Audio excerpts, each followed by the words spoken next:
Сегодня в выпуске Чимин написал письмо фанатам, а также установил новую планку в Billboard. Бан Шихёк попал в список влиятельных бизнесменов по версии Billboard, а G-Dragon, J-Hope и Розе оказались на фотографии с одним известным актером из одного популярного сериала. Рекорды победы и достижения у Розе, Айв и не только. Stray Kids расширяют свой тур, а Seventeen покоряют Сингапур. Jisoo из Blackpink подписала новый контракт, а Jennie из той же самой группы вызвала восторг фанатов и оказалась в гробу. Анонсирована дата выхода третьего сезона «Игры в кальмара», а Taemin рассказал в недавнем интервью о своем творчестве и не только. Участника Zero Base One подозревают в том, что он из богатой семьи, а Марк из NCT сделал роскошный подарок Ли Йонджи. Это и многое другое сегодня в новостях индустрии K-pop News номер 223.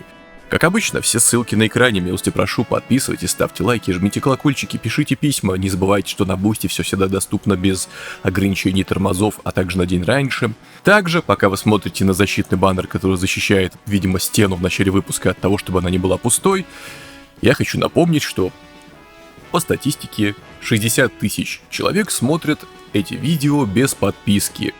Подпишитесь. Вам это не трудно, я понимаю, что у кого-то может упасть корона, но даже если половина из вас подпишется, это невероятно поможет каналу и выходу контента, который, кстати, выходит бесперебойно, несмотря ни на что. Потому что молчать об этом мне надоело. Подпишитесь. Для вас это, опять же, просто один клик, а для канала большое дело. Ну, надеюсь, хоть кто-то это услышит. Как обычно, с вами Максим, новости индустрии, мы начинаем. Поехали. Начнем с New Jeans, их родители решили действовать более активно, давайте подробнее. Родители участниц New Jeans, Минджи, Хани, Даниэль, Хэрин и Хиин открыли аккаунт в социальных сетях, чтобы напрямую донести свою точку зрения на фоне продолжающегося спора с Hype и Эйдор. И вот полный текст заявления. Здравствуйте, мы родители Минджи, Хани, Даниэль, Хэрин и Хиин. Данный аккаунт будет временно использоваться для представления нашей позиции в споре с Hype, и мы вынуждены были создать его в связи с необходимостью донести нашу точку зрения. Поскольку не существовало официального канала для передачи нашей точки зрения, мы предприняли многочисленные попытки донести факты через прямые интервью с различными СМИ или обратившись к журналистам, с которыми успели наладить контакт. Хотя некоторые СМИ добросовестно передали наши заявления, их было очень мало. Мы также пытались распространять заявления через агентство, но заголовки часто были вводящими в заблуждение, и мы столкнулись с серьезными трудностями в точной передаче нашей позиции без искажений. В то время как истории участниц распространяются лишь в крайне ограниченном количестве статей, если только они не цитируются в искаженном или негативном ключе, Hype и Эйдор через различные СМИ, включая интернет-издания, распространяют сотни статей в день, содержащие ложную информацию или предоставляющих только позиции Hype и Эйдор, даже не проходя стандартные процедуры проверки фактов и права на опровержение. К сожалению, накануне судебного разбирательства по иску о временном запрете мы получили сообщение о том, что Hype и Эйдор вновь распространяют беспочвенные слухи и фабрикуют отчеты для журналистов, чтобы продвинуть ложные статьи об участнице группы. В связи с этим мы создали эту учетную запись. Мы понимаем, что многие устали от этого затянувшегося спора, и искренне извиняемся за это. Однако в этом аккаунте будет публиковаться информация, затрагивающая вопросы, которые сами участницы не могут обсудить напрямую.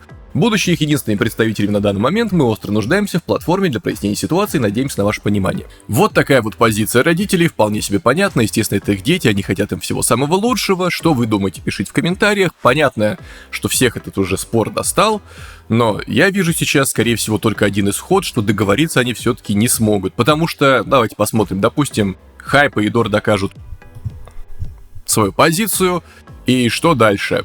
Полностью деморализованные девушки будут улыбаться и махать по указке дальше, пока не закончится контракт и окончательно выгорят.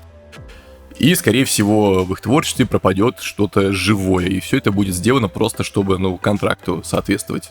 Как-то мексиканская забастовка или испанская называется, это правильно, не помню. Когда делается ровно минимум того, что тебе требуется. Поэтому, похоже, единственный нормальный исход — это все-таки, чтобы они были свободны. Я предполагаю, опять же, основываясь на всех этих миллиардах новостей, которые уже вам озвучил, что чтобы они оказались свободны, но, возможно, Hype будет забирать там половину денег. Потому что явно работать в этой компании они уже не смогут, только разве что ощущая себя рабами, что, конечно же, не очень. А может быть, нет, кто знает, это уже длится больше года. Ваше предположение в комментариях, двигаемся дальше. Бан Ши-хёк вошел в список успешных людей Billboard, давайте подробнее. Бан Ши-хёк, основатель и председатель ведущей кей-поп компании Hype, в 5-й раз вошел в ежегодный рейтинг топ-менеджеров музыкальной индустрии от Billboard. В понедельник, по местному времени США, Billboard опубликовал список Billboard Power 100 List за 2025 год. В категории Leaderboard, включающей 40 ведущих представителей индустрии, Бан Ши-хёк и Скутер Браун, гендиректор Hype Америка, заняли 17 место. Ранее Бан Ши-хёк уже появлялся в этом рейтинге в 2020, 2022, 2023 и 2024 годах. В своем описании Billboard отметил совместное предприятие Hype с Geffen Records, запущенное в прошлом году, что привело к выступлению женской группы Cat's Eye перед более чем 7 тысячами фанатами в Mall of America в Блумингтоне, штат Миннесота. Цитата. «Успешный старт группы жизненно важен для планов Hype по экспорту южнокорейской модели развития артистов», заявили Billboard. Бан Ши-хёк рассказал Billboard, что существовали опасения, найдется ли место на американском рынке для мужской и женских групп, и добавил, цитата. «Успех дебютного мини-альбома группы Sis, Soft и Strong доказал, что такой рынок существует, и это наше главное достижение». По данным Billboard, дебютный мини-альбом группы разошелся в 2024 году тиражом в 115 тысяч единиц в перерасчете на эквивалентные альбомы в США, примерно половина из которых приходилось на продаже CD. Браун, Скутер Браун, сообщил Billboard, что принадлежащая Hype платформа Weverse провела более 100 онлайн-концертов, продала 18 миллионов единиц мерча и выпустила 18 альбомов Weverse, которые в сумме разошли тиражом в 5,7 миллиона копий. Цитата от Скутера Брауна. «С такими артистами, как Кид Ларой, Ариана Гранде, Меган Ти Стеллион и Дуа Липа, присоединившихся в этом году, платформа продолжает расти и будет развиваться в 2025 году». Бан Ши-хёк и Браун заняли второе место в категории «Мультисектор». Джозеф Чан, генеральный директор сеульской компании Kakao Entertainment и гендиректор Kakao Entertainment America, занял 15 место в той же категории. Billboard отметили, что Kakao Entertainment America сотрудничали с британской продакшн-компанией Moon & Back для создания документального шоу Made in Korea The K-Pop Experience, состоящего из 6 серий и вышедшего на BBC в августе и сентябре. В шоу рассказывалось о 5 британцах, проходивших кей-поп тренировки в Южной Корее. Позже они дебютировали как группа Dear Alice, выпустив саундтрек сериала в сентябре. Такая вот история. Поздравляем, конечно, тех, кто занял позиции. И в целом это хорошо для бизнеса. Опять же, реклама компании, у артистов гипотетически должно стать больше возможностей и денег. Но как устроены контракты, мы, естественно, не знаем, поэтому это только предположение. Всем добра, двигаемся дальше. Далее у нас Марк из NCT подарил Ли Йон-джи роскошный подарок. Какой? Давайте подробнее. 29 января Ли Йон-джи опубликовала несколько фотографий в своем аккаунте в соцсети, написав: «Всю жизнь я только дарила подарки другим, но сама никогда не носила Rolex, а Марк Ним подарил мне его в знак благодарности за участие в его треке». На опубликованных снимках Ли Йон-джи аккуратно держит в руках швейцарские часы класса люкс, в шутку склонив голову перед Марком. Судя по фотографии, которой поделилась Ли Йон-джи, Марк подарил ей Rolex Submariner, а именно снятую из производства модель 16610, прозванную Кермит. Может, как лягушонок, тот самый. На другой фотографии они вместе стоят на сцене после выступления. Она продолжила. «Это был настолько ошеломляющий подарок, что, хотя я получила его уже давно, никак не могла решиться надеть. Просто держала его при себе. С момента съемок клипа он постоянно спрашивал, есть ли что-то, чего я хочу. Я все время отвечала нет, но он продолжал настаивать. Тогда просто в шутку я сказала: купи мне спорткар. Думаю, что все равно ничего не получу. Но в итоге он подарил мне часы, которые по сути примерно того же уровня. Я чуть в обморок не упала от шока. Он все спрашивал, нравится мне или нет. И даже говорил, что я должна быть честной, если вдруг не нравится, но я была так потрясена, что просто села и заплакала». Ли Йон-джи выразил свою искреннюю благодарность, цитата: «Я сказала ему, что буду носить их до самой пенсии». Но он такой, не преувеличивая, а потом добавил: «Ты такая добрая, будто даже не верил мне. Так что теперь я собираюсь носить эти часы до самой смерти». Просто, чтобы доказать ему это. Марк Ним, пожалуйста, проживи дольше меня, я действительно буду дорожить этим подарком. Спасибо огромное за приглашение поучаствовать в потрясающем треке и за такой значимый подарок. Ну, милая история о том, как артисты повзаимодействовали. Не знаю, сколько стоят эти часы, если не забуду на монтаже, прикреплю здесь стоимость. Заранее скажу, воу, как много, я таких денег никогда не видел, но действительно я не знаю, сколько они стоят. Наверное, много. Учитывая, что еще их сняли с производства. Ну, опять же, возможно, они просто очень хорошие друзья, почему бы не подарить близкому другу хороший подарок. Все, двигаемся дальше. Далее у нас участник Zero Base One, которого подозревают в том, что он из богатой семьи. Ну что ж, давайте подробней. Корейские пользователи сети изучили прошлое и настоящее Ким Гюбина из кей-поп-группы Zero Base One и пришли к выводу, что он, судя по всему, родился с серебряной ложкой во рту, то есть происходит из весьма состоятельной семьи. Участник группы Zero Base One Ким Гюбин стал центром внимания корейских пользователей сети после того, как в одной из социальных сетей обнаружилось сообщение, которое, как предполагается, было оставлено неким близким другом отца Ким Гюбина. Оно гласило следующее, цитата: «Не могу поверить, что ты теперь айдол. Я помню, как ты пришел ко мне на прием с болью в деснах из-за зубов мудрости. Я вырвал их прямо перед твоим туром по Японии и Таиланду». Ух, зубы мудрости. Отдельную историю потом могу рассказать. Кто бы мог подумать, что наступит время, когда я попрошу Гюбина сфотографироваться со мной. Он всегда был для меня как Дон Сен или племянник, а сейчас он больше похож на сына. Гюбин, почему ты все время становишься выше, а твое лицо только меньше? А я тем временем старею. Гюбин, сын моего хорошего друга, директора клиники пластической хирургии, который мне как родной брат. Пускай ты добьешься еще большего успеха. Для многих упоминание отца Ким Гюбина, директора клиники пластической хирургии, стало убедительным доказательством того, что участник The Boys One действительно родился в богатой семье. Также известно, что Ким Гюбин родом из Апкуджона, который считается одним из самых богатых и престижных районов Сеула и Южной Кореи в целом. Он окончил начальную школу Апкуджон, среднюю школу Апкуджон и старшую школу, не поверьте, Апкуджон. Кроме того, однажды вскоре после дебюта фанаты сфотографировали Ким Гюбина по дороге в школу, когда у него за плечами был рюкзак Луи Виттон, стоимость которого составляет примерно $3350 США. Вау, я таких денег никогда не держал. Но мне все равно. Возможно, себе могут такое позволить некоторые люди. Вот что пишут в целом люди, комментарии, поехали. Я думал, что это просто слухи, но если его отец директор клиники пластической хирургии, то это явно говорит о его большом достатке. Не просто клиника пластической хирургии, одна из лучших в Апкуджоне. Мне всегда казалось, что от него исходит вайб ребенка из богатой семьи. И еще один из рожденных богатых детей из Апкуджона. На его детских фотках так много одежды люксовых брендов, что я даже не удивляюсь. Его отец пластический хирург, но его сыну это не понадобилось, ха-ха. Зато если твой отец пластический хирург, ты можешь делать небольшие процедуры бесплатно, никто об этом даже не узнает. Хе-хе-хе-хе. Я помню, как в детстве он рассказывал о том, как посещал Гуам и Гавайи со своей семьей, словно для него это было обычное дело. Я был в курсе, что его отец врач, но если он пластический хирург, то это же и правда самый богатый врач среди всех врачей. Ну и много другое. Кстати, да, пластическая хирургия в Южной Корее — это прямо самая востребованная процедура, ну точнее, самая востребованная область медицины. И, соответственно, процедуры в ней. Поэтому, ну да, человек из богатой семьи, и что? Из богатой семьи ты или из бедной, а на шоу как бы одинаково все получали испытания. И вроде как человек прошел абсолютно честно. Мы же на Бусти его смотрели, точно помню, что смотрели. Так что потом можете подписаться на Бусти, глянуть с моими комментариями, а можете без моих поискать где-нибудь в другом месте. А так, что пожелать человеку, у которого и семья богатая, и карьера. Ну, крепкого здоровья, двигаемся дальше. А далее у нас парень, который стареет в обратную сторону, это Ли Тэ Мин, участник группы Shiny, рассказал о своем творчестве в небольшом или очень большом интервью. Давайте подробнее. Мы долго думали, какой цвет использовать для этой фотосессии, какие детали добавить, в итоге решили сделать акцент только на свете, без дополнительных элементов, только свет и Тэ Мин. Эта тема мне очень понравилась, ведь у меня особая связь со светом, смеется. Название Shiny переводится как «те, кто освещены светом», и сейчас сделать фотосессию с таким концептом — это что-то действительно значимое. Какой цвет вы предпочитаете в повседневной жизни? Если честно, я живу в довольно темной обстановке. Днем предпочитаю держать жалюзи закрытыми, а к закату раскрываю шторы настежь. С детства я видел много яркого и интенсивного света, поэтому глаза стали чувствительными. Мне нравятся мягкие, приглушенные оттенки света, которые некоторые могут назвать мрачными. Это звучит как признание в любви к границе между светом и тьмой. Верно, закат — это ведь такой мимолетный момент, наверное, поэтому он кажется особенно притягательным. А что насчет сцены? Ведь там вы используете самые разные формы света. Думаю, мои предпочтения изменились. Мне по-прежнему нравятся яркие прожекторы, которые хорошо выделяют исполнителя, но их я показывал уже много раз. Сейчас мне больше по душе освещение, которое усиливает тему каждой песни. Например, сцена, полностью окрашенная в один цвет, не просто как фон, а так, чтобы этот цвет буквально ложился на кожу. Так мы делали с красным цветом на сцене Goat в ходе мирового тура. Красный цвет сильный, но немного тревожный. Когда он сливается с перформансом, эффект становится еще мощнее. А вот на выступлении Heaven я использовал контраст, направленный свет прожекторов и дым, чтобы создать драматичную атмосферу. Этот номер мне тоже очень понравился. В это время года обычно все спрашивают о планах на Новый год, но кажется, у вас и так все расписано. Первая половина года занята мировым туром. Нет, не спрашивайте, у меня есть планы. Какие у вас планы? Во-первых, учить английский. Я думаю, что если смогу передавать свои мысли напрямую без посредников, то буду ближе к зрителям, поэтому сейчас занимаюсь этим. Еще я планирую читать больше книг. Позапрошлый год я читал много, но в прошлом из-за большого количества работы не получилось уделить этому столько времени. А я из тех людей, кому эмоциональное состояние, которое приносит чтение, жизненно необходимо. Оно помогает и в моей деятельности, и, конечно же, как вы могли догадаться, мое главное намерение успешно провести мировой тур. На этом все, опять засмеялся. Я был немного удивлен, узнав, что это ваш первый мировой тур. Я думал, что вы уже проводили подобное. Я сам думаю, что стоило попробовать это раньше, ведь я все-таки 17 лет в индустрии. И я все равно ощущаю волнение, зная, что есть вещи, которые я начинаю с нуля, и что мне есть куда расти.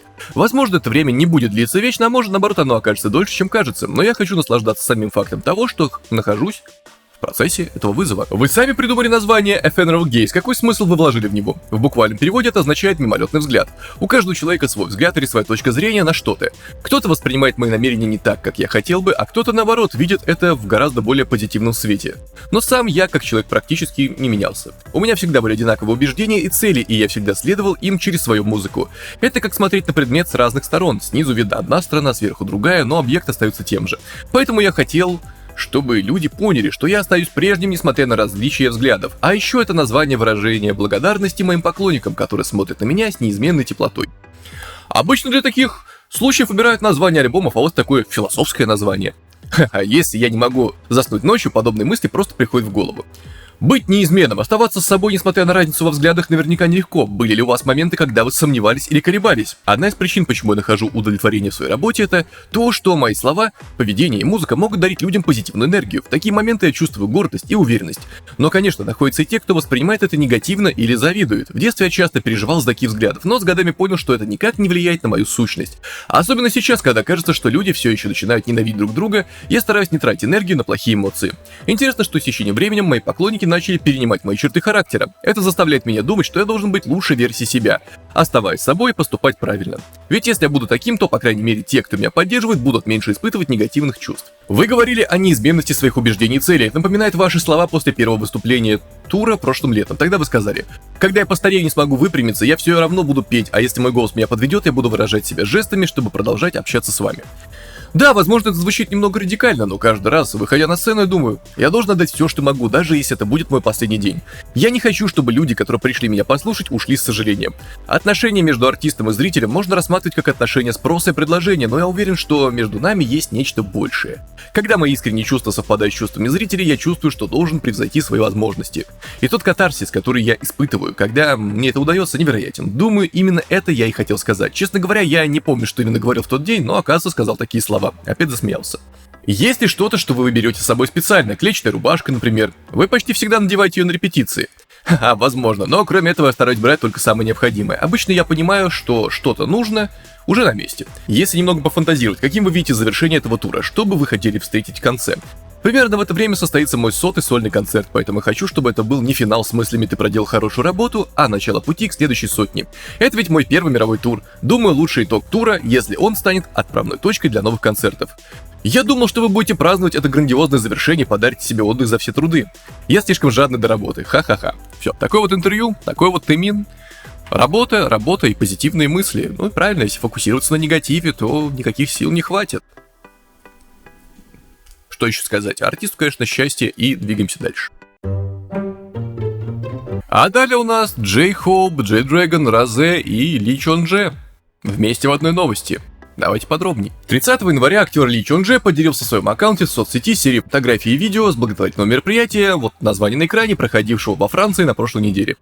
На нескольких кадрах Ли Чон Дже запечатлен вместе с такими артистами, как Джей Хоуп из BTS, G-Dragon из Big Bang и Розе из Blackpink, которые выступали на мероприятии. Взаимодействие актера с кей-поп звездами сразу же привлекло внимание поклонников. Собственно говоря, и гифки, и статичные фотографии прилагаются. Кроме того, актер поделился снимками с президентом Франции Эммануэлем Макроном, первой леди Бриджит Макрон и певицей Кэти Перри. В масштабном ежегодной кампании названия на экране по сбору средств участвовало множество мировых знаменитостей, чтобы поддержать значимое дело. После мирового успеха сериала «Игра в кальмара 2», вышедшего на Netflix 26 декабря, Ли Чон Дже продолжает получать международное признание. Его визит во Францию служит еще одним свидетельством его растущего влияния как мировой звезды. И в целом, да, вот такая история. Просто много знаменитостей вместе оказались в одном месте в одно время и пофотографировались. Всем им, конечно же, всего хорошего и двигаемся дальше. И для тех, кто является фанатом или заинтересованным лицом в просмотре сериала «Игра в кальмара», третий сезон анонсирован, давайте подробней. Netflix объявили дату выхода долгожданного сериала «Игра в кальмара 3». В новом сезоне «Игры в кальмара» продолжится история Гухана Ли Чон Дже, который снова участвует в смертельной игре, преследуя свои цели, но теряет друга.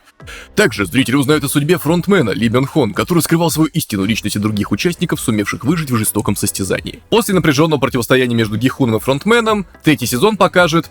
Я тут пропущу все-таки момент, потому что кто-то, может, не смотрел, это будет все-таки спойлером. Оказавшись на грани отчаяния, Гихун должен сделать решающий выбор. Его судьба, манипуляции фронтмена и психологическое напряжение среди участников приближается к финалу игры, обещая зрителям захватывающее зрелище. Премьера «Игры в кальмара 3» состоится 27 июня 2025 года. На постере у нас тут охранник тащит труп человека. Естественно, все это кино, так что на всякий случай подчеркиваю, то мало ли YouTube возбудится и что-нибудь там еще скажет, что ай-яй-яй, нельзя говорить про трупы. Нет, это все кино. На постере также присутствует слоган «Хотите принять участие в последней игре?». А тени гигантских кукол Йон Хи и ее партнера Чоль Су, впервые появившиеся в конце второго сезона, вызывают вопросы о новых испытаниях. В целом, наверное, дальше не буду ничего озвучивать, мало ли какие спойлеры. будем посмотреть. Я же посмотрел второй сезон все-таки. Выделил какое-то время, тогда эти новогодние праздники были чудесные, 3 дня выходных. Ух, помню, как будто это было вчера. Нет. В любом случае, да. Рекомендую посмотреть, если хотите просто такой вот развлекухи, без глубочайшего какого-то сюжета, но про корейское общество там очень здорово показано, как оно устроено. И двигаемся дальше. А у нас тут 3 девушки из разных групп очаровывают людей своими фотографиями. Кто они, откуда и вообще где они всех очаровали, давайте подробнее. 29 января состоялась трансляция MBC Music Festival, и фанаты увидели незабываемые совместные выступления айдолов из разных групп. В частности, Карина из aespa, Юна из ITZY и Сольюн из NMIXX вышли на сцену фестиваля вместе, чтобы исполнить песню Алайны Кастильо Pocket Locket. После выступления девушки публиковали совместные закулисные фотографии, на которых они продемонстрировали свою потрясающую внешность. Снимки, на которых Сольюн, Карина и Юна позируют вместе, или Юна, за кулисами быстро стали вирусными. Пожалуйста, вот эти прекрасные фотографии, а пока некоторые комментарии. Ты правда очень красивая, Сольюн, она невероятно красивая, серьезно, такая прелестная. Они все красивые, у Карины и Сольюн холодный образ, а у Юны теплый, все 3 идеально подходят друг к другу. Когда собираются все эти красотки, подвальные фэндомы тут же начинают активизироваться. Ха-ха, давайте заблокируем их заранее, сегодня все выглядели очень красивыми. Когда 3 красивые девушки вместе, их синергия не шуточная. Все сегодня отлично выступили. Жаль, что Чан Ваньон с ними нет. Если бы я могла переродиться, я бы хотела иметь лицо Сольюн, она действительно слишком прекрасна. Хочу знать, каково это, жить с такими красивыми лицами, как у них. Юна тоже становится все прекрасней, ну и многие другие комментарии. В целом, невозможно поспорить. Кукольная внешность, наверное, даже можно использовать без негатива, просто настолько хорошо, что даже не верится, что они настоящие. Но это не нейронные сети. А кто знает, может быть. Я, допустим, лично этих артисток не видел, может, они на самом деле не настоящие. Но это, конечно, все шутки. В целом, девушкам успехов, оставаться такими же молодыми и красивыми. Двигаемся дальше. Далее у нас Дженни из Blackpink, люди хвалят ее образ, где этот образ был показан и что за он, давайте подробнее. Дженни из Blackpink вновь покорила поклонников и любителей моды своим элегантным образом на показе Chanel. Название на экране в Париже. Там просто французский, не хочу ваши уши травмировать, озвучивая это. Пост с ее фотографиями стал вирусным в корейском онлайн-сообществе. Будучи глобальным амбассадором Chanel, участница Blackpink неизменно представляет бренд, демонстрируя свой уникальный взгляд на моду. На этот раз она ошеломила публику воздушным образом, надев браслет с роскошной накидкой из перьев с прозрачным шифоновым шлейфом. Что такое шифоновый шлейф? Могу только догадываться. Наряд был дополнен простыми черными брюками и цепочкой, подчеркивающей ее тонкую талию. Думаю, любой, у кого была бы такая тонкая талия, подчеркнул бы ее цепочкой. Фотографии, конечно, хороши. Корейские пользователи сети были очарованы ангельским видом певицы во время показа Chanel и выразили свое восхищение на популярном форуме Pan. Многие похвалили этот образ, назвав его королевским и лучшим среди всех и недавних образов на показе мод. И в целом комментарии в основном хвалят, и Chanel это Дженни как лейтмотив всех этих комментариев. Опять же, девушка хороша, и здорово, что до сих пор представляет большую компанию, получая за это, естественно, немалые деньги и рекламу. Так что успехов ей, двигаемся дальше. А у нас тут снова Дженни из Blackpink, ее назвали принцессой. За что? Давайте подробнее. Дженни снова привлекла внимание своим потрясающим образом на показе. Название на экране в рамках Парижской недели моды. 30 января Дженни произвела фурор, появившись в элегантном золотисто-нюдовом платье, которое подчеркивает ее изысканность и утонченность. Что такое нюдовое платье, вообще не представляю. Тут, пожалуйста, объясните в комментариях те, кто понимает. Возможно, имеется в виду телесного цвета. Наряд был украшен сверкающими кристаллами и жемчугом, которые не спадали от плеч по всей длине платья. Оно идеально облегало фигуру Дженни, воплощая дух высокой моды. После последней строчки возникло чувство, будто я озвучиваю вам некий эротический роман, но это не он, это такая новость. Завершением ее образа стала мягкая волнистая укладка в стиле половина вверх, благодаря чему фанаты сравнили Дженни с современной принцессой. Пожалуйста, фотографии все вот на экране. Корейские пользователи сети прокомментировали: она действительно живет как принцесса. Кажется, это первый раз, когда Дженни надела длинное платье в стиле принцессы на показе в Париже. Черт, Дженни правда очень гламурная, завидую. Дженни потрясающе выглядит в роскошных нарядах. Простые образы ей тоже идут, но яркий стиль подходит ей больше всего. Она действительно легенда. Она правда похожа на принцессу. Она невероятно очаровательна. Как нюдовый макияж может так ей идти? Она буквально богиня теплых оттенков. А здесь она даже лучше, чем на показе Chanel. Она всегда следит за собой, но перед камбэками просто сияет. Она настоящая принцесса современности. Я обожаю ее королевский стиль. И многие другие комментарии. Опять же, да. На такой девушке любая одежда будет смотреться хорошо. Так что всего ей, опять же, наилучшего и двигаемся дальше.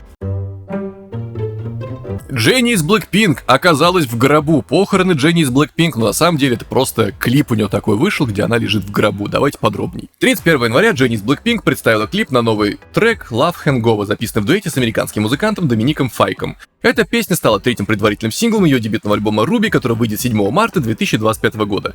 Музыкальное видео получилось эксцентричным и атмосферным. В нем Дженни умирает из-за череды нелепых и трагических событий, а затем возвращается, чтобы преследовать своего возлюбленного. Главную мужскую роль в клипе исполнил Чарльз Мелтон, известный зрителям по сериалу Ривердейл.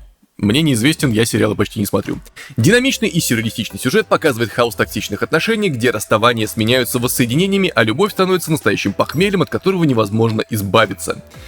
Пропустим дальше спойлеры, кроме того, мне же еще реакцию надо записывать, которая будет, как обычно, наверное, заблокирована, как и прошлый Zen, но на Бусти будет доступна без ограничений. Сам альбом Ruby обещает стать крупным музыкальным событием, в него войдут 15 треков, включая совместные работы с Childish Gambino, Doechii, FKJ, Dua Lipa и Kali Uchis, или Uchis. В поддержку альбома Дженни планирует провести серию концертов Ruby Experience в Лос-Анджелесе, Нью-Йорке и Сеуле в марте 2025 года. Сингл Love Hangover уже доступен на всех платформах, а музыкальное видео можно смотреть на канале Дженни на YouTube. Ну и если коротко пройтись по основным комментариям. Ее каждую песню можно слушать на повторе, 100% великолепие. Вау, Дженни такая красивая! От мантры к Зену теперь Love Hangover, она снова показывает свою креативность. Ведь клип такой хаотичный, что я не могу перестать смеяться. Ее голос звучит просто ангельски, она никогда нас не разочаровывает. Мне не хватало таких клипов с полноценным сюжетом, рада видеть их снова. Мир должен больше ценить ее креативность и разноплановость. Дженни снова показывает, насколько она разносторонняя. Она не просто следует трендам, она их создает. Ее креативность никогда не перестает меня удивлять. Этот клип — это просто искусство, настоящий шедевр. Вот такие комментарии. Что вы думаете, пишите. Не поверьте тоже в комментариях под этим видео. Я клип пока не видел, но не волнуйтесь, я ненавижу отдых. По мне это видно уже. И поэтому реакция выйдет как только так сразу. Ну, видимо, в понедельник. Ну и все, Дженни, всего хорошего. Двигаемся дальше. Jisoo из Blackpink подписала новый контракт с кем? Давайте подробнее. Jisoo из Blackpink заключила партнерское соглашение с Warner Records. 28 января Warner Records официально объявили, что Jisoo подписала сольный контракт с лейблом для международной деятельности. В своем заявлении Jisoo выразила воодушевление по данному поводу, сказав: «Я в восторге от этой новой эры и продолжения моего музыкального пути. Я чувствую себя так, словно я только начинаю, и я хотел бы поблагодарить Blink за всю любовь и поддержку. Это только начало, я очень рад разделить этот потрясающий момент с Warner Records». Аарон Бэйшук, сопредседатель и гендиректор Warner Records, прокомментировал: «Без сомнения, Jisoo одна из величайших звезд в мире, и мы не сомневаемся, что ее сольная карьера будет еще более впечатляющей. Энергия, страсть и артистизм, которые Jisoo привносит в свою музыку, находятся на другом уровне. Ее музыка выходит за рамки культур, и мы с Том Корсоном и всей командой очень рады объединить усилия с Jisoo, поскольку она продолжает творить историю и вдохновлять миллионы людей по всему миру». Долгожданный сольный мини-альбом Jisoo Immortage будет выпущен лейблом Warner Records 14 февраля. Описываемый как ее самая масштабная сольная работа на сегодняшний день, этот альбом представит второе рождение Jisoo. В названии сочетаются слова «амур», «любовь» и «монтейдж», отражающие эмоциональные стадии любви и определяющие моменты отношений, сплетенные воедино в ярком музыкальном путешествии. Мы очень рады приветствовать Jisoo, корейскую звездную певицу, актрису и участницу легендарной группы Blackpink в семье Warner Records. Ну, Warner'ы чуть ли не монополисты на рынке, поэтому денег они, видимо, ей немало отсыпали. Что, опять же, хорошо. Значит, она сможет реализовывать все свои задумки и не думать о том, что ее ждет дома пустой холодильник. А он явно там не ждет ее, и явно он не один и полный. В любом случае, Jisoo всего хорошего и двигаемся дальше. Немного концертных новостей, начнем с Seventeen. Они покоряют Сингапур. Давайте подробнее. Знаменитый комплекс Marina Bay Sands в Сингапуре сиял официальными цветами Seventeen, отмечая захватывающую коллаборацию с кей-поп группой. 25-26 января во время концерта группы на Singapore National Stadium внешние огни комплекса светились в их фирменных цветах в рамках фан-мероприятия The Wonderland with Seventeen. Это был первый раз, когда отель Marina Bay Sands, всемирно известная туристическая достопримечательность, сотрудничал с кей-поп-исполнителем. Поклонники в социальных сетях пришли в восторг от освещенного Marina Bay Sands, делясь такими комментариями, как: «Красиво! Мир приветствует Seventeen!» и «Я не смогла присутствовать на концерте, но смотреть на огни было достаточно». Известные бренды еды и напитков, базирующиеся в Marina Bay Sands, присоединились к празднованию, предложив специальное блюдо в меню, вдохновленное официальными цветами и логотипом Seventeen. Тем временем на цифровых экранах по всему залу, включая вестибюль отеля, демонстрировалось главное изображение We Wonderland with 17 и отрывки из их клипа на их же заглавный трек Love Money Fame feat. DJ Khaled, очаровывая как поклонников, так и туристов. И яркая атмосфера достигала своего пика во время sold-out концертов 17. Их трехчасовое выступление включало такие хиты, как Love Money Fame feat. DJ Khaled, Maestro, God of Music и Super. А также отдельные номера, демонстрирующие индивидуальность каждого участника. Аншлаговый статус обоих шоу подчеркнул огромную популярность группы. Местные СМИ высоко оценили выступление группы. The Straits Times, крупнейшее ежедневное издание Сингапура, отметило: масштаб их шоу значительно вырос, а участники усовершенствовались. 17 всегда были идеальными перформерами. Их живые выступления остаются исключительными, а их уверенность только укрепляется. CNN и Lifestyle описали их как самопродюсирующихся артистов и мастеров выступлений и отметили, что их заразительная энергия пленила публику, а харизма и юмор легко преодолевали языковые барьеры. Между тем, 17 номинированы на премию iHeartRadio Music Awards второй год подряд. Их заглавный трек Maestro является претендентом в категории «Любимый танцевальный челлендж Кей-поп». Церемония награждения состоится 17 марта в Dolby Theatre в Лос-Анджелесе. Все, у 17 все прекрасно, и кроме как поздравляем, успехов, добавить нечего. Двигаемся дальше. А концертные новости у нас продолжит группа Stray Kids. Давайте подробнее. Stray Kids добавили новые даты к своему мировому турне Dominate. По информации JYP Entertainment, Boys Band выступит в Сидзуоки, Япония 10-11 мая и 17-18 мая, в Арлингтоне, Техас, 7 июня, в Мадриде 23 июля и в Риме 30 июля. Концерты в Арлингтоне и Мадриде изначально были однодневными, но агентство решило добавить дополнительные даты после того, как билеты были сразу же распроданы. В рамках Dominate Stray Kids объедут 34 города и региона с 55 концертами. Недавно группа завершила выступление в Гонконге, а в конце марта выступили в Чили, после чего пройдут концерты в Бразилии, Перу и Мексике. Группа также пройдет фан-митинг под названием SKZ 5 O'Clock в Inspire Arena в Инчхоне с 14 по 16 февраля. Вот такая небольшая новость, но как видите, у пацанов все прекрасно, кто знает, может в процессе они там еще песни новые пишут, в перерывах, ноутбуки никто не запрещал с собой брать и звуковые карты. Так что успехов им и двигаемся дальше.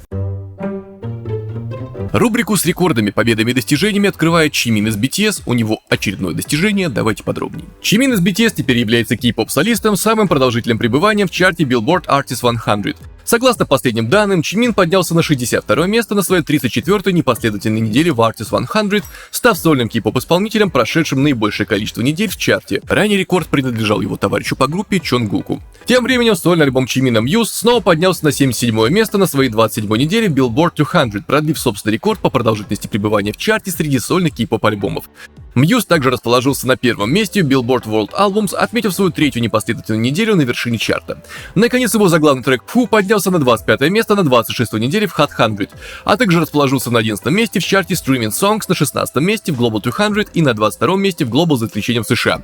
Поздравляем артиста с этими достижениями, счастья, успехов, хорошей службы и крепкого здоровья. Как обычно, это не конец видео, список бустеров на экране, уже и баннер наверху висит, но бумажка, что зря лежит, вот эта бумажка, хе-хей, воу.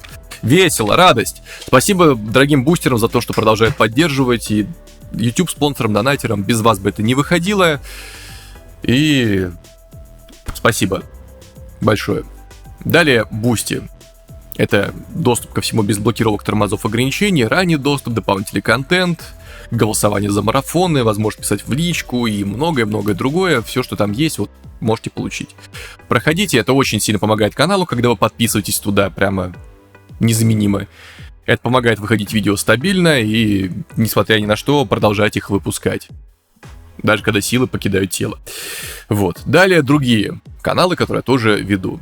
Это MPTube, реакции, марафоны, обзоры на музыку и так далее. Тоже подпишитесь, смотрите. Далее MP Entertainment музыка. Свежий самый трек, пока что самый свежий здесь на экране. В феврале. Получается, у вас на момент выхода этого ролика уже февраль, как и у меня на момент записи. То есть в этом месяце, ближе к середине, следующий трек. Так что, кому интересна моя музыка, тоже обязательно подписываемся, изучаем. Может, даже тизер дропну за пару дней до, почему бы и да. И Telegram, чтобы не теряться, обмениваться фотографиями котиков, концертов, которые вы посещали, и многое другое.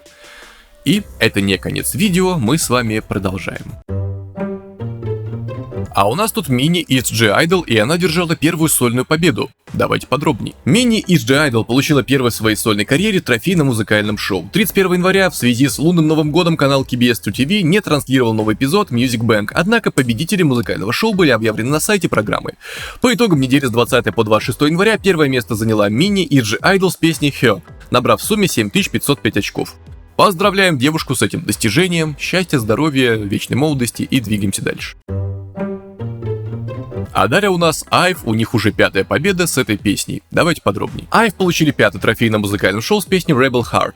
30 января вместо обычной прямой трансляции нового эпизода M Countdown в честь лунного Нового года были показаны выступления артистов с прошлой недели. В конце шоу было объявлено, что кандидатами на первое место стали Rebel Heart IVE и Dr. Zero Base One. В итоге победу держали IVE, поздравляем их, счастья, здоровья, успехов девушкам и двигаемся дальше. И снова у нас Розе из Blackpink и Бруно Марс, и снова Розе стала первой, кто... Что? Давайте подробней. Розе из Blackpink продолжает покорять новые высоты в Billboard. За неделю, закончившуюся 1 февраля, хит-коллаб Розе и Бруно Марса АПТ достиг нового пика под номером 3 на своей 14-й неделе в Hot 100. Благодаря этому Розе стала первой женщиной-исполнителем кей-поп, вошедшей в топ-3 чарта Billboard Hot 100, учитывая группы. Ранее на этой неделе Billboard также объявил, что АПТ заняла первое место в чарте Pop Airplay, что делает Розе первым кей-поп-артистом в общем возглавившим чарт. Тем временем сольный альбом Розе Рози расположился на 19-м месте в Billboard 200, став первым среди альбомов сольных кей-поп-исполнительниц, продержавшихся в чарте 7 недель. Рози также поднялся на 8-й строчке в Top Album Sales и Top Current Album Sales на 7-й неделе в обоих чартах. АПТ на этой неделе оставался на первом месте в чарте Billboard Global за исключением США, став первой кей-поп-песней, которая возглавляла чарт в течение 13 недель. Кроме того, песня осталась на втором месте в чартах Global 200 и Digital Song Sales. И на 6-м месте в чарте Streaming Songs, а также поднялась на 7-е место в чарте Radio Songs. Песня из альбома Рози Toxic Till the End заняла 38-е место в чарте Global за исключением США и 63-е место в чарте Global 200 на 7-й неделе, в то время как Number One Girl заняла 109-е место в Global за исключением США и 172-е место в Global 200 на 9-й неделе. Наконец, Розе поднялась на 23-е место в Billboard Artist 100, отметив свою 15-ю неделю в чарте в качестве солистки. Безумное количество рекордов у Розе продолжается, количество их растет с каждым выпуском, с чем мы, конечно, девушку поздравляем, успехов ей и двигаемся дальше. А у нас тут снова Розе из Blackpink, Бруно Марс, и они творят историю, блин, давайте подробней. Новость переводится на ходу. АПТ, Розе и Бруно Марса продолжают творить историю. Клип АПТ превысил 1 миллиард просмотров 31 января примерно в 14:52 по корейскому времени. Это примерно 105 дней с момента его релиза 18 октября 2024 года в 13:00 по корейскому времени. АПТ стал самым быстрым музыкальным клипом азиатского исполнителя, набравшим 1 миллиард просмотров, побив 158-дневный рекорд, ранее установленный клипом Psy Gangnam Style. Теперь это 5-й по скорости музыкальный клип, когда-либо достигавший этого результата, уступающий только клипам Hello Adele, Despacito Луиса Фонси, Shape of You Эда Ширана и Me Gent Джея Бальвина и Уилли Уильямса.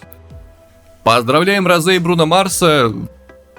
Классная песня. Что еще добавить? Про эту песню уже сказали все, что можно. Она везде. АПТ, я уже состою из этой песни, вы состоите, уже небо из этой песни. Все, планета стала АПТ. Ну, если без шуток, да. Поздравляем, успехов и двигаемся дальше. О, давно у нас не было рейтинга репутации звезд от Корейского института бизнес-исследований. Такой топ-30, как обычно, читаю с конца, и не поверьте, топ, как обычно, будет здесь. А я тут. Погнали. 30-я Хан Джимин, 29-я Кан Ходон, 28-й G-Idol, 27-й Хаха, 26-й Канданель, 25-й Red Velvet, 24-й Пэк Чун Вон, 23-й Big Bang, 22-й Сон Джун Ки, 21-й Shiny, 20-й Twice, 19-й Гон Ю, 18-й Лим Джи Йон, 17-й Эспа, 16-й Хён Бин, 15-й Ли Бён Хо, 14-й Чу Йон У, 13-й Чон Хён Му, 12-й Ким Мин Дже, 11-й Ли Джун Хёк, 10-й Ли Чан Вон, 9-й Айв, 8-й Пён Усок, 7-й Ли Чон Дже, 6-й Ю Джи Сок, 5-й Севентин, 4-й Сон Хэн Мин, 3-й BTS, 2-й Лим Йон Ун и 1-е место Blackpink. Всех поздравляем, всех звезд сверху вниз по диагонали и так далее. Успехов и двигаемся дальше. А далее у нас Чимин из BTS написал письмо фанатам, рассказал о ночных разговорах с Чонгуком и не только, давайте подробней. Чимин из BTS, который в настоящее время проходит военную службу, обратился к поклонникам через сообщество Weverse. В своем письме Idol поделился размышлениями о времени, проведенном в армии с момента призыва 12 декабря 2023 года и признался, что с нетерпением ждет возвращения группы в полном составе. Чимин отметил, что его повседневная жизнь остается неизменной, тренировки, служебные обязанности и занятия спортом заполняют дни, которые пролетают незаметно. Однако после наступления Нового года кое-что все-таки изменилось. Он рассказал, что перед сном стал чаще беседовать с Чонгуком, который служит вместе с ним. По его словам, они обсуждают подготовку к возвращению будущей группы и то, что хотят показать поклонникам. Эти разговоры стали для них важной частью службы. Однако Чимин не скрывает, что испытывает волнение. Прошло уже немало времени с момента их последнего совместного выступления, и это вызывает у него определенный страх.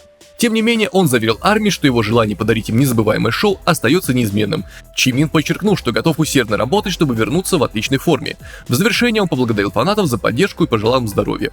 Но давайте теперь полное письмо, это же был краткий пересказ. Армия, это Чимин. В декабре позапрошлого года я поступил на службу, и вот уже сменился второй год. И я служу уже около года и 2 месяцев, и да, время здесь течет совсем иначе. Не сказать, что это легко, но я многому учусь и многое осознаю. Поэтому с нетерпением жду дня, когда смогу весело поболтать с вами обо всем, что произошло за это время. Моя повседневная жизнь не сильно изменилась, так как эта армия, дни проходят тренировкой, служебных обязанностях и занятиях спортом. День пролетает незаметно, и вот уже снова время ложиться спать. Но после смены года кое-что все-таки изменилось в разговорах, которые мы ведем с Чонгуком перед сном. Поскольку день нашей встречи с армией становится все ближе, мы часто говорим о том, как подготовиться к этому моменту, какими предстанем перед вами и какой будет наша жизнь дальше. Честно говоря, я чувствую немного страха. Прошло немало времени с тех пор, как мы в последний раз выступали все вместе и полностью посвящали себя сцене и музыке, поэтому это немного пугает. Но одно остается неизменным: мы подарим вам лучшее шоу, потому что вы ждали нас. Я буду усердно готовиться, правда. Я приложу все усилия, чтобы вернуться к вам в хорошей форме. Наша армия, по которым я скучаю, за которых бесконечно благодарен, до дня нашей встречи будьте здоровы и пусть каждый день приносит вам счастье. Счастливого Нового года, армия, люблю вас. Чимин и Чонгук будут демобилизованы в июне. Полноценная деятельность BTS в полном составе запланирована на вторую половину года. Вот такое вот письмо. Что вы думаете, пишите в комментариях. Артистам, конечно же, хорошей службы, крепкого здоровья и успешного возвращения. Такой у нас сегодня был выпуск новостей. Возможно, сцена после титров. Я думаю, очень возможно, потому что сегодня в субботу новостей не особо много. Особенно про тех, про кого хотят услышать больше всего. И думаю, в воскресенье, как обычно, что-то появится. Так что добавлю это в конце выпуска. Поэтому смотрите до конца. Спасибо всем, кто подписывает, ставит лайки, жмет колокольчики, пишет письма, бустерам низкий поклон. Все те, кто смотрит без подписки, пожалуйста, подпишитесь. Для вас это буквально один клик, для канала это большое дело, это очень важно, это поможет, не поверите, продвижению видео и увеличению аудитории. Соответственно, будет мотивация продолжать делать это все дальше, несмотря ни на что. Поэтому просьба подписаться. Надеюсь, меня услышали те, кто смотрит без подписки. Причем регулярно. Что еще? Как обычно, с вами был Максим, и я не говорю вам прощай, говорю до новых встреч, пока. А сейчас немножко болтологии после титров. И спасибо лучшим людям, которые смотрят всегда до конца. Там любовь, уважение, лайки, вам как-то так вот можно еще показать. В общем, большое спасибо. Стрим у нас 13 февраля после выпуска новостей. Трек у нас будет... Да что скрывать, 13 февраля трек выйдет, в общем, да. Совпадение? Не думаю. И... Ну да, сейчас новостей в принципе маловато, но если вы здесь только за одной единственной группой, то летом, видимо, новостей польется как из рога изобилия, когда одновременно все вернутся. Какие-то еще были вопросы, на которые мне нужно было ответить, но это я на стриме сделаю. Хотелось бы, наверное, немножко поспать и восстановить силы, но это не представляется возможным, поэтому работаем на износ и посмотрим, к чему это приведет. Возможно, к тому, к чему Дженнет привело в клипе. Но там же она перерождалась, судя по описанию, поэтому все будет хорошо. А сейчас либо сцена после титров, либо большое спасибо, что досмотрели до конца. Надо же, а вот и сцена после титров. RM из BTS написал письмо фанатам и давайте подробней. RM из BTS опубликовал трогательное письмо, в котором поздравил фанатов с лунным Новым годом. 1 февраля на платформе для общения с фанатами Weverse RM опубликовал длинное сообщение, в котором искренне поздравил своих поклонников с лунным Новым годом и сообщил, что его повысили до сержанта, а также прикрепил к посту фотографии в военной форме. Озвучу все письмо. Здравствуйте, мои нежно любимые люди, понравились ли вам новогодние каникулы по лунному календарю? Вы ели Токкук. Я не могу поверить, что мне уже 32 года по корейскому возрасту, когда кажется, что я ничего не сделал. Я поймал себя на том, что упрямо утверждаю, что мне все еще 30 по международному возрасту и подумал, ого, теперь официально Джоси. Примечание, кроме того, я придерживаюсь мнения слабого человека, что в наши дни 30 лет это то же самое, что в прежние времена было на 4-5 лет моложе. Я желаю вам удачи в новом году. Я забыл отправить свои поздравления, когда наступил Новый год, но я, Ким Намджун, наконец-то получил звание сержанта. Сержант Ким. Я думаю, что остальные участники тоже получили досрочное повышение, так что теперь мы все четверо сержанты. Я горжусь этим, но в то же время говорят, что настоящая армейская жизнь начинается сейчас. Ха-ха. Я все еще рад, что мое следующее повышение будет до гражданского статуса. Нет, на самом деле я рад, что я сержант. Я помню добрые слова, которые сказали мне мои инструкторы и начальство, когда я только поступил на службу. Наступит ли когда-нибудь 2025 год? И 2025 год никогда не наступит, даже если вы забьете меня до смерти. Оказывается, время идет даже здесь. Такое ощущение, что это прошло уже как минимум 2 года, но... Так что теперь я говорю своим младшим коллегам то же самое. Эй, друг, позволь мне сообщить тебе, что в 2026 году... Да, это ребячество, я знаю. Вести себя так в моем возрасте? Нет, 2024 год был ошеломляющим во многих отношениях, независимо от того, был ли он хорошим или плохим, этот год запомнился надолго. А что насчет вас? Когда я вижу двух сослуживцев, которые выполнили свои обязанности раньше меня и уже встают на ноги, я испытываю одновременно зависть и облегчение. Быть гражданским – это самое лучшее. Я так много хочу сказать вам, когда вернусь и стану Ким Намджуном, гражданским. Слова, которые я не могу произнести сейчас, я верю, что однажды смогу передать вам эти слова по-своему. Когда я не могу уснуть и мой разум блуждает в ночи, я думаю, я буду здесь 10 июня, я буду громко смеяться в этот день, очень громко. Уже февраль, осталось всего около 4 месяцев, как только наступит март, останется меньше 100 дней. Как всегда, я занимаюсь спортом, играю на саксофоне, слушаю музыку и смотрю фильмы по выходным, а также учусь, готовясь к возвращению. Я надеюсь, что вы тоже здоровы. Я снова побрился на лысо в честь повышения до сержанта. Вот фото. Ой, подождите, это одна была сделана прежде, чем я побрил голову на лысо. О, отлично, я просто хотел сказать вам, что у меня все хорошо, так что не волнуйтесь, я вас люблю. Джей Хоуп прокомментировал сообщение Рэм, написав, цитата: «Действительно осталось не так много времени, оно идет быстро. Файте, наш Намджуни». Джин добавил: «Сержант, я завидую тебе». Тем временем Рэм был зачислен в армию, в военный оркестр в декабре 2023 года, его увольнение из армии произойдет 10 июня. Вот такое вот сообщение, как оно вам, пишите в комментариях. Намджуну крепкого здоровья и скорейшего возвращения домой. И закончилась сцена после титров или нет, знает только следующая монтажная версия меня.